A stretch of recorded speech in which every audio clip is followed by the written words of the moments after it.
కడప జిల్లా వేంపల్లిలో వైసీపీ నేత సతీష్ రెడ్డి అనుచరుడు అజయ్ రెడ్డిపై గుర్తు తెలియని వ్యక్తులు దాడి చేయడం జరిగింది. ఆయనకు తీవ్ర గాయాలు కావడంతో కడప రిమ్స్ హాస్పిటల్లో చికిత్స పొందుతున్నారు.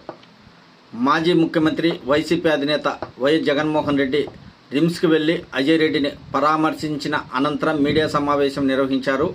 గతంలో పులివెందులలో ఎప్పుడు లేని విధంగా కొత్త సంప్రదాయంకు తెలుగుదేశం పార్టీ శ్రీకారం చుడుతుందని, కక్ష సాధింపు చర్యలకు పోకుండా ఇచ్చిన హామీలు నెరవేర్చే విధంగా కొత్త ప్రభుత్వం అడుగులు వేయాలని వైఎస్ జగన్మోహన్ రెడ్డి సూచించారు. ఇలా మునిపెన్నడూ లేని విధంగా దాడులకు పాల్పడితే ఇదే పరిస్థితి రాబోయే కాలంలో, అంటే ఎల్లకాలం ఒకే పార్టీ అధికారంలో ఉండదు. తర్వాత మా పార్టీ అధికారంలోకి వచ్చాక ఇలాంటి